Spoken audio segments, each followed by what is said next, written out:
Hello, and today we're doing an FPL review for game week 30. It was an interesting one, and we're going to pick apart the bones of my team this week, and we'll kind of just sum up my overall points, my overall rank, and all that lovely stuff. So let's get into the video. Make sure you smash a like on it, comment down your score for game week 30, and we'll get into the video.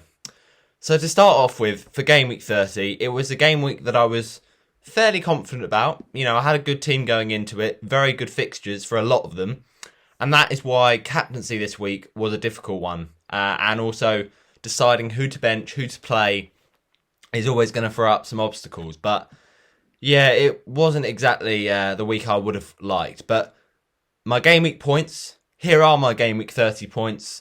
It was 57. Not ideal, but the main positive to take from it is Lingardinho. Lingardinho, the absolute legend. He is just the GOAT. He just gets points every week. But the problem this week was not the right captaincy. And it's just a faceplant moment once again. We just never get captaincy right this season. If you look back at the whole season in terms of captaincy, we've always just found a way to get the wrong player and choose the wrong player for the captain. So yeah, that's a bit frustrating. But it wasn't all bad. You know, some people had even worse weeks this week. I don't know how they managed it, but I did score 57, as I said. So, I mean, ultimately, 57 each week. You want to be getting about 60 points. That's like the average, and the average this week was 46. But really, with my team, and you know, it's getting points. It's a capable team to get points, but I'm just not distributing them correctly. Hence, my captaincy decisions aren't working out. And yeah, we should have at least hit 60, really. But we do get, importantly, a green arrow. So I can't decide whether it was an awful game week or an average game week. But 57 for me just wasn't enough. The highest points was 114. So fair play to that manager. But let's go through it then, shall we? Let's start off with our goalkeeper. And this was a big regret this week. Instead of playing Emi Martinez against Fulham, we went with the better fixture, Edouard Mendy against West Brom. And a few people transferred him in, and I feel your pain. I share your pain. I mean, at least you could say I've had Mendy for a long time, so I've been able to get the best out of him. But it is frustrating when you play him over Martinez. And you know, I just thought Fulham were going to be more likely to score than West Brom. But West Brom, absolutely unreal stuff. They just smacked 5 goals past Chelsea. And everyone was jumping on Chelsea defence this week. Marcus Alonso, Azpilicueta. And it was, you know, the best attack against the best defence against one of the worst attacks. So there's no way that we would have seen that coming, really. It was just one of those shock results. And you know, we all were in the same boat in that respect, but it's frustrating when you see people play Martinez and even play people like, I don't know, Edison, if they had Edison, who got another clean sheet. People like Mendy, they've been doing really well, but this week was a nightmare, and it's just a bit of a frustrating one. We could have played Martinez and got a crucial 4 points to get us over that 60-point line, but Mendy had a nightmare. He had an absolute mare.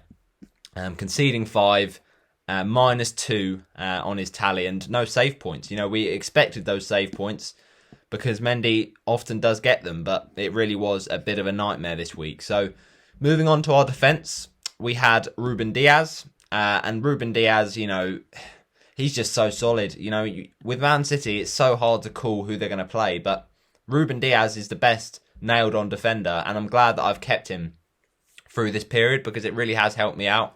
When I haven't played John Stones, and that was one of these weeks, I was relieved to have benched John Stones over Ruben Diaz because, you know, Diaz played, got a clean sheet. Stones didn't, of course, play. So Stones is a bit more rotation, risk, whereas Diaz just likes to play and he seems to be favoured by Guardiola. And, you know, it's a shame to not get an attacking return, but, you know, it's Leicester away. It was a tough fixture. We'll take that at the end of the day. So yeah, disappointing to not get Stones playing, but we knew that would be the case because we benched him. And then Cresswell Cresswell 1-pointer. I mean, West Ham defensively recently have not been good. It's been a bit of a nightmare because they've just been letting Leeds slip. Even if they do play really well going forward, defensively they're just not quite, being able to hold out. And Cresswell is still so good as an FPL option. He gets assists, he gets bonus points, but with West Ham keep leaking goals and with Cresswell just not quite getting the right set pieces on the night, it just doesn't favour Cresswell at the minute. But you got to persevere with this guy because this guy's just been getting points ever since game week 9 when we brought him in for that Sheffield United fixture. So, yeah, certainly not one of Cresswell's finest games. It was so unlucky that Ruben Diaz didn't get, as well as his clean sheet, a bonus point because he was so close, knocking on the door. And I think that actually Laporte did get the bonus, but it was just 1 point away from Diaz doing that. So, yeah, got to count ourselves unlucky there. But Cresswell, 2 conceded, -1, not good. And at the end of the day, the attacking return just wasn't there when I needed it. So we go again next week. West Ham have got an interesting fixture against Leicester, which is tough on paper. But as we said, Cresswell likes those free kicks and gets some assists. So next up on our list, we've got Stuart Dallas. Now, he's done so much for us this season. 15 pointers, 17 pointers, 12 pointers. But this week, it was a bit of a nightmare, I've got to be honest, because it just didn't look like he was going to do anything. He actually didn't play that badly. He was given man of the match by Amazon Prime, who was, showing the game. But in terms of an FPL point of view, he just couldn't quite do it. He had that really good shot from long distance, just kind of cushioned it into that far corner and it clipped off the upright. But unfortunately, no goal for Stuart Dallas and no clean sheet either. I guess you would have expected a clean sheet, but at the end of the day, that is the way it goes. And Diaz was the only defender with a clean sheet because guess what? Fulham conceded. And it wasn't my plan to have Matt Targett in the team this week, but he came on as the auto sub. It's just frustrating with Gundogan because he's not getting played right now and he could have got more goals against Leicester, but Targett came in and you're thinking, all right, well, I've missed out on the Martinez points because he's not playing over Mendy. At least let's have some clean sheet points from Matt Targett. But no, Mitrovic has to go and score because of a silly mistake from Tyrone Mings, and that's so frustrating. So it's another 2-pointer. Very disappointing. Off the bench is, absolutely pointless, really. Quite useless there from Matt Targett, but hopefully he does better in future weeks. And that was the defence, absolute shambles, especially with Mendy. But in terms of our midfield, we were looking quite good. Obviously, Gundogan aside, it was a very lethal midfield. So we start off with the hero of the week, Jesse Lingard. I mean, what an absolute legend. He is scoring me so many points. The first week I got him in, I think it was it game week 28? I think it was. Or no, 27, because that's when we brought him in and then he got that lovely 5-pointer against Leeds. Yeah, game week 27. Ever since game week 27, he's just been getting us so many points. And this week was no different. He scored an absolute wonderful goal, solo run, and just couldn't be stopped. And that's just lovely. Then an assist as well for the goal for Bowen. Those two really like to link up well, it's got to be said. So that was just so perfect because you're thinking, these lads are just keep on getting these points. I think it was for the Bowen goal. It might have been for the Fornals goal. But anyway, a goal and an assist is exactly what I was looking for this week. So thanks a lot, Jesse. And then 3 points with the bonus points added on. The yellow card is not ideal. Towards the end of the game, he had a little bit of a scuffle with, I think, was it Pedro Neto towards the end? But the game kind of took a little bit of a heated end because I think West Ham knew they just wanted to hold on to their 3-2 and Wolves were frustrated they couldn't break them down. But yeah, Lingard is fine. He just had a little bit of cramp at the end. He should be fine to go next week again. But yeah, he's just been absolutely fantastic for me this season. So yeah, he has really done a great job there. Bruno Fernandes, 5 points. You love to see it because we transfer him in for Aubameyang. Aubameyang does nothing. Fernandes gets the assist against Brighton. Yeah, it would have been nice to get a slightly bigger return, but still, it's a return for Fernandes, and we'll take that. And Fernandes is a no-goer. He's not leaving our team until the end of the season because he's just a must-have, really. I know people say, oh, well, he's too far owned and, he's just 58.3 teams selected by him is just too much. But if you don't have him, you're going to have a massive rank drop. So, yeah, Fernandes just seemed logical this week, and good to see that he, repaid the faith and the transfer went well. Rafinha was our next player who we captained, and to be fair, I think I've done well to get a green arrow despite not captaining Harry Kane. Rafinha this week, the reason I went for him was because Sheffield United, they're the worst defence in the league, and Leeds, they always are attacking, and sometimes I fancy a midfielder over a forward for a captaincy, because you got if there is one, an extra clean sheet point, you get extra points for a goal, sometimes more bonus points, but yeah, it was just an unfortunate one this week. Rafinha played so well, he was just playing out of his skin, but it didn't actually calculate to FPL points, so it's unlucky. The assist from the goal by Harrison is just so wonderful. The way he just takes it past Bulldog and just completely bursts past him, and he's just unselfish there, really, just putting it on a plate for Harrison to snuck it home and get the goal. But I was watching that game with just like such frustration because there were so many times where Rafinha would do all the tough work and then get it into one of his players, and then the teammate wasted the chance. So Rafinha's not doing anything wrong, really. It's just, as a collective, he's not getting rewarded, and it's just it's a bit of a shame. But he did get the assist at least. He did get a return, got a bonus point, and it's a 12-point haul for my captain. So it would have been better than captaining Fernandes. I thought about the Fernandes captaincy, so glad I went with Rafinha. But obviously it was the third best option, and it would have been better to captain Lingard, which is an option that I was thinking about all week, and then I bottled it and didn't do it. And then Harry Kane, obviously, is the obvious one. If you didn't captain Kane this week, you inevitably won't have had a big enough rank increase. But also, I have got a green arrow, so it's not the end of the world, but it is frustrating because 26 points for a captain is a lot to miss out on, and I instead got 13. But, Rafinha, unlucky. There was that chance where he really did well to just dribble through that Sheffield United defence, and then he set it on a plate to Stuart Dallas, and I was thinking, yes, this is perfect. And 2 assists for Rafinha and a goal for my Dallas, that would be ideal. And Dallas just kind of never quite hit it properly, kind of cut across it and didn't quite properly connect, and it just like bobbled past the post, and it was just so irritating that. But it is what it is. Rafinha gets in a return. It's just the differential captaincy this week didn't quite pay off, because the next man on the list is Harry Kane, and he got the best points haul of anyone in my team, 13. He's just so amazing. 3 bonuses. He just really does every week look like a player who's always going to be in threat of getting points.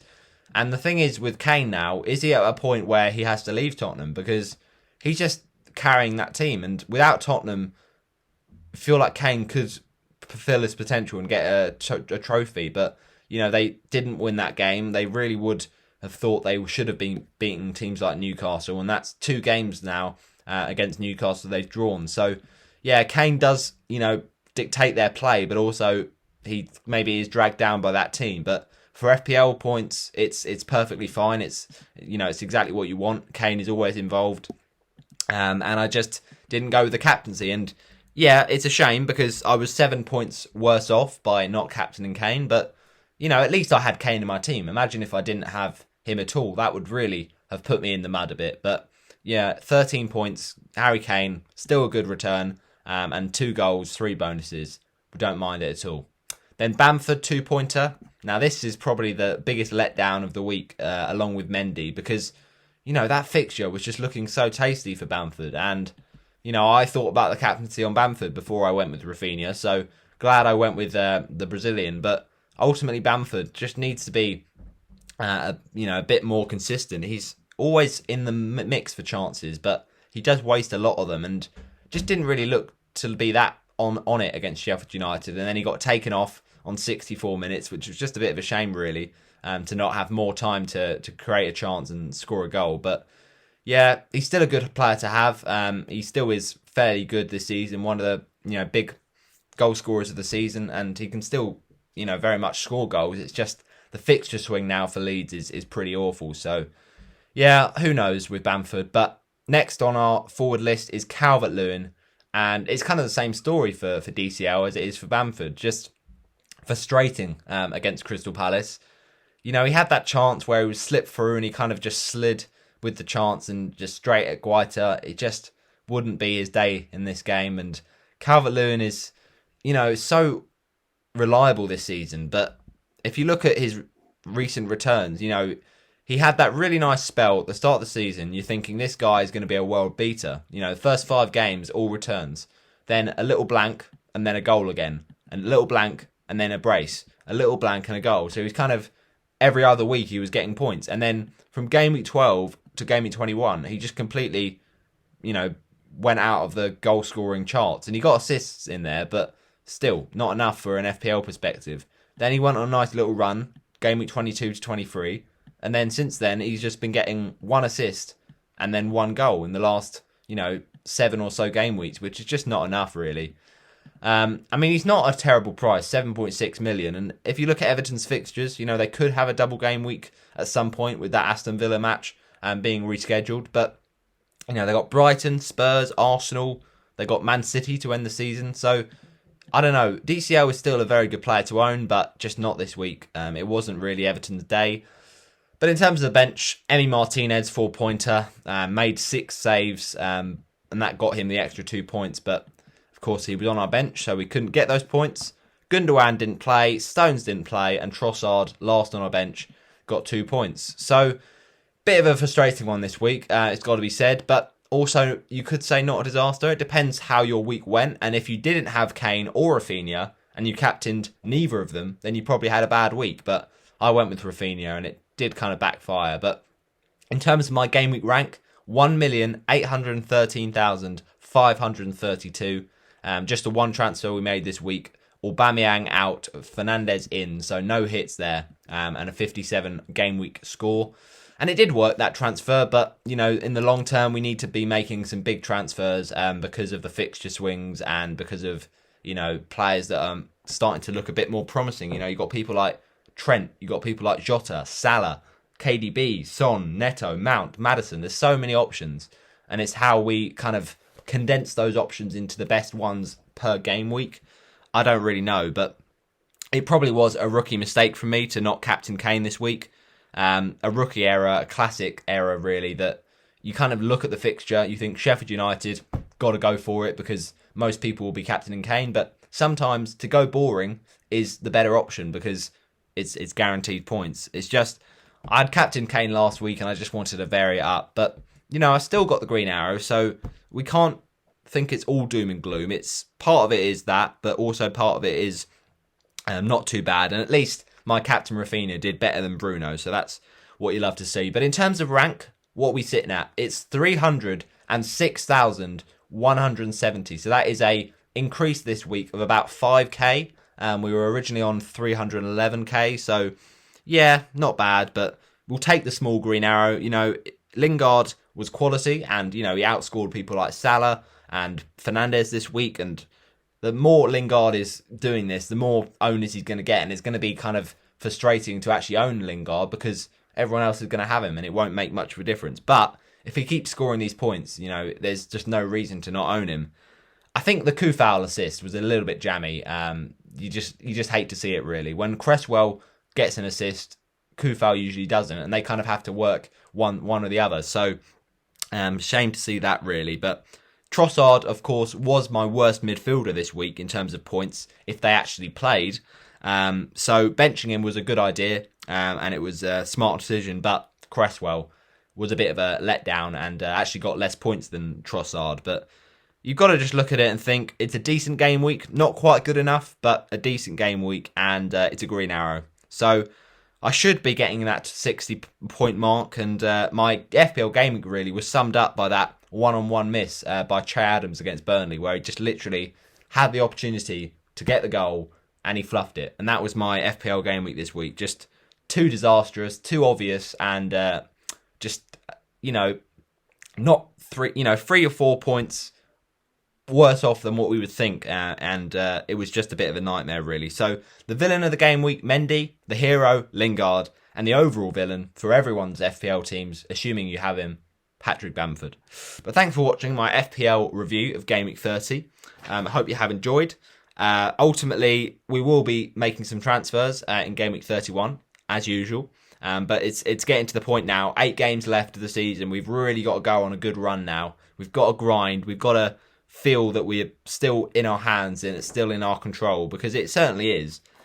We want to be getting up to 200k. That's the dream.